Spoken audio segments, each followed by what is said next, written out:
Sir आइए sir नमस्ते फिर से नमस्कार जी सभी को नमस्ते सर। आइए आइए बैठिए। गोपाल जी, आपके नाम में सरनेम नहीं है? जी सर, वो जब प्रारंभिक जब पढ़ाई स्कूलिंग चल रही थी तभी से सर मेरा सरनेम अपने ऐड नहीं किया, तो तब से वैसे ही चल रहा है। अनुसूचित जाति से आप बिलोंग करते हैं? जी सर। ये संविधान में कहाँ उल्लेख किया गया अनुसूचित जातियों का? अनुसूचित जाति का सर अनुच्छेद 242 में है। 242 श्योर? 342 338 में भी अनुसूचित जाति आयोग का वो आयोग है, मैं सिर्फ पूछ रहा हूँ जाति, अनुसूचित जाति। सॉरी सर, ध्यान नहीं दिया। चलिए 342 और एक 366 बैतूल से आप संबंधित हैं। बैतूल भूगोल के दृष्टिकोण से आप ज्यादा बेहतर बता सकते हैं कि इतिहास के दृष्टिकोण से? भूगोल के दृष्टिकोण से क्या भूगोल है वहाँ का, थोड़ा बता दीजिए। सर बैतूल सतपुड़ा वादी में बसा हुआ शहर है, जिला है सर। यहाँ पे ताप्ती नदी का उद्गम है बैतूल के मुल्ताई नगर से। और वनों से भरपूर है सर, सागौन के वन अच्छी अच्छी क्वालिटी के पाए जाते हैं। उस इमारत के लिए बहुत उपयोगी है सर। थोड़ा बहुत इतिहास भी होगा, कुछ ऐतिहासिक बातें बताइए मुझे। सर बैतूल के पास ही है खेड़ला किला, वहाँ पे गोंड राजाओं का शासन था। वहाँ पे ज्ञात होता है कि जेतपाल नाम का राजा हुआ था खेड़ला किला में, जिनके समय में मुकुंदराज स्वामी करके एक संत थे। उन्होंने विवेक सिंधु नामक उनकी रचना है, उसमें खेड़ला किला के बारे में वर्णन किया है। उनमें उन्होंने बताया है कि राजा जेतपाल ने जो लोकल संत साधु संत थे उनको कहा था कि मुझे चमत्कार करके दिखाओ कुछ, तो वो करने में असफल हुए थे। तो फिर उनके साथ उनको बंदी बना लिए थे साधुओं को, और उनसे मजदूरी करवाई थी। तो जब जेतपाल जो थे सब बनारस के रहने वाले थे, फिर वहाँ उन्हें पता चले कि जेतपाल राजा साधु संतों के साथ ऐसा किया, तो वो वहाँ से आए और उन्होंने कुछ चमत्कार दिखाए। घेती फावड़ा स्वयं चलने लगे थे, तो उससे प्रभावित होकर मुकुंदराज स्वामी को वहाँ पे शरण दी थी, और उनका मृत्यु हुई तो उनका मंदिर ही बनाया था। और कोई दूसरी बात है तो एक ही पक्ष है पूरा। सर वन सत्याग्रह सर बैतूल में हुआ था, जो घनश्याम सिंह कुरकू के नेतृत्व में हुआ था। घनश्याम सिंह कुरकू, क्या घटना थी वो थोड़ा सा मुझे और बताएंगे? सर जब सविनय अवज्ञा आंदोलन चल रहा था भारतीय स्तर पर, नमक सत्याग्रह, तो जैसे तट पर नमक कानून का उल्लंघन करके सत्याग्रह चल रहा था, उसी प्रकार सर मध्य क्षेत्र में जो जनजातीय लोग थे उन्होंने जंगल जो कानून थे उसके विरोध में उनका उल्लंघन किया था, जंगल कानून का, और उसके लिए उन्होंने आंदोलन चलाया था। घनश्याम सिंह कुरकू जी हाँ। तो ये आपका पीएचडी इतिहास से चल रहा है ना? जी सर। तो मुझे यूजीसी नेट भी है आपका, है ना, इतिहास से? तो इतिहास में विश्व इतिहास में थोड़ा सा भी चले, पढ़ा होगा आपने, है ना? हाँ सर। विश्व इतिहास में फ्रांस की क्रांति हुई थी। जी तो उसके बारे में कुछ बताइए मुझे। जी सर। सर फ्रांस की क्रांति 1789 में फ्रांस में हुई थी। वहाँ की सामाजिक जो व्यवस्था थी उसके खिलाफ हुई थी, और राजनीतिक अव्यवस्था भी थी, आर्थिक कारण भी उसमें जिम्मेदार थे। तो सामाजिक में सर कुछ हम देखते हैं कि 3 वर्गों में समाज बटा हुआ था। प्रथम स्टेट 3 स्टेट थे। प्रथम स्टेट में पादरी वर्ग आते थे जिन्हें उच्च अधिकार विशेषाधिकार मिले हुए थे। सेकंड में कुलीन वर्ग आते थे, उन्हें भी विशेषाधिकार मिला हुआ था। जो थर्ड स्टेट था सर वो आम जनता थे, मजदूर गरीब किसान वगैरह थे। तो इन्हें ये टैक्स चुकाते थे सर, दोनों स्टेट को टैक्स चुकाते थे। तो इस प्रकार से एक सामाजिक रूप से बटा हुआ था।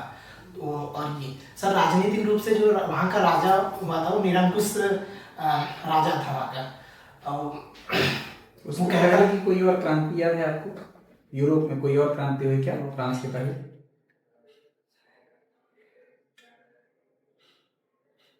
100-100 साल ऐसा कुछ आसपास।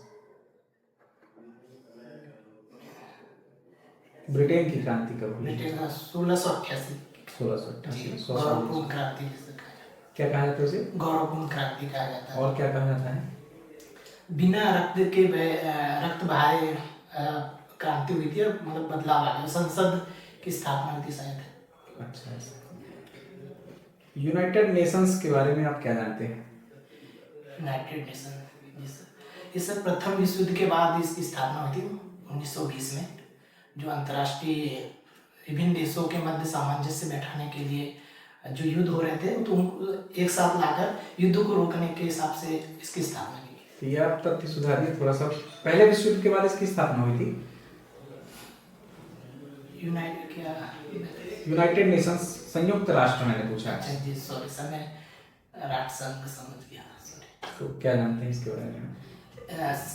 संयुक्त राष्ट्र संघ सर 1945 में इसकी स्थापना हुई थी, सेकेंड वर्ल्ड वॉर के बाद।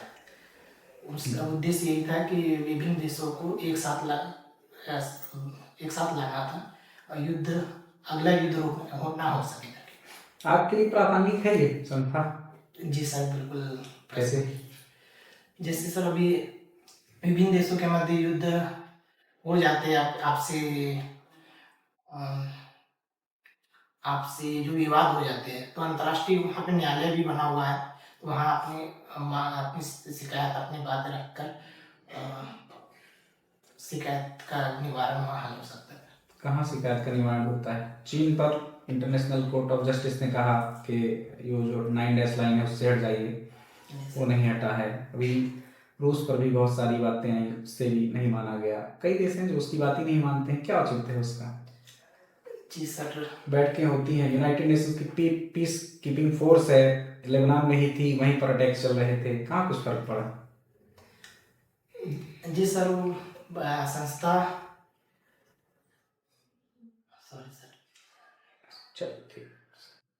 सर ने जो पूछा उससे आगे उसके लिए एक लाइन लगाते हैं, टैग लाइन, बदनाम माँ की अच्छी बेटी, बदनाम माँ की अच्छी बेटी, या बिना दांत का संस्थान, हाँ टिटलेस ऑर्गेनाइजेशन, तो सुनता ही नहीं उसकी, है ना? जी सर, ये चीज़ उसमें अपने को जोड़ना चाहिए। हाँ। बोल्शेविक क्रांति का नाम सुना? हाँ कहाँ हुई थी ये? रूस में हुई थी। कब हुई थी? 1917। Bolshevik revolution.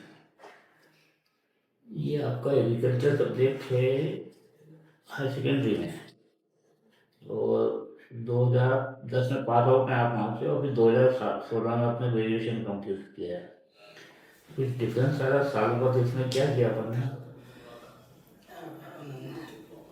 12th के बाद।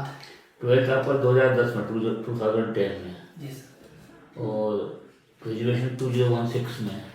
हाँ सर, तो सर 3 साल का गैप रहा है ग्रेजुएशन और 12th के बीच में। क्या किया 3 साल?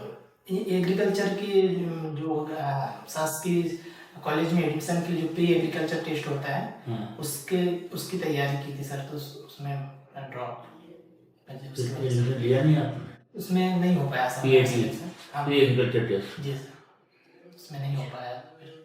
सॉइल हेल्थ कार्ड के बारे में बताएं। सॉइल हेल्थ कार्ड, मृदा स्वास्थ्य कार्ड। सर ये भारत सरकार ने 2015 में मृदा के टेस्टिंग के लिए ये योजना चला रही थी सर। इसमें मृदा की गुणवत्ता की जांच की जाती है। जो कृषि विज्ञान केंद्र होते हैं वहाँ पे मृदा का टेस्ट की जाती है, जिससे पता चल सके कि मृदा में कौन कौन से गुण उपस्थित है, किसकी कमी है, उसका पता लगाते हैं सर। एक तो आपका इसका सन चेक कर लेना, ये आप एक्यूरेट नहीं बोलना चाहिए। यूपीए गवर्नमेंट में लागू हुई थी पर मोदी गवर्नमेंट में इसको बड़े पैमाने पर लागू किया था। तो शुरुआत तो यूपीए गवर्नमेंट 2015 में नहीं थी। हाँ सर। तो इसका ईयर चेक करिएगा, 2008 समथिंग है। जी सर, धन्यवाद सर। क्या करते हैं सॉइल हेल्थ कार्ड में? मृदा का टेस्टिंग किया जी सर। कैसे करते हैं? किसान अपनी मृदा को जो कृषि विज्ञान केंद्र है वहाँ पर अपना सबमिट करते हैं, फिर वो प्रोसेस तो मुझे पता नहीं। तो एक बार करा ली फिर फाइनल हो जाता है कि बार बार कराना पड़ती है? नहीं, बार बार करानी पड़ती है। कितने समय साल बाद? समय टाइम तो मुझे नहीं पता। तो सर ये आपने सब्जेक्ट लिखा आपका बाद में BSc chemistry botany and zoology. तो अपने ये जिम्नोस्पर्म जो आता है किस में आता है? फ्लावरिंग प्लांट में आता है, नॉन फ्लावरिंग प्लांट में आता है? जिम्नोस्पर्म नरमंजिया समुदाय के पौधे, पाइनस, उसके बाद में अपनी साइकस, पाइनस।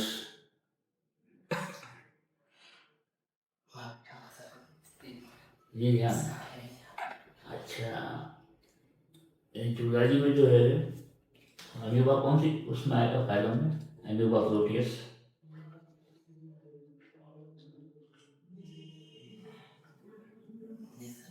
सीपी आती, सीपी देखी जिससे मोती निकलते हैं? हाँ। वो कौन सी फाइलम में आएगा? कॉकरोच? नहीं पता? नहीं पता सर। अच्छा, क्लास में आते हैं वर्टिब्रा में, मिस हड्डी वाले, उसमें रेप्टाइल। सब किस में रेप्टाइल बिना हड्डी वाले। हड्डी वाले कशेरू की प्राणी। तो फ्रॉग का में आएगा? कवक। फ्रॉग मेंढक।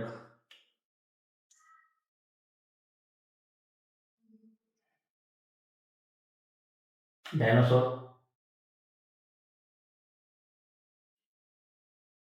बर्ड्स।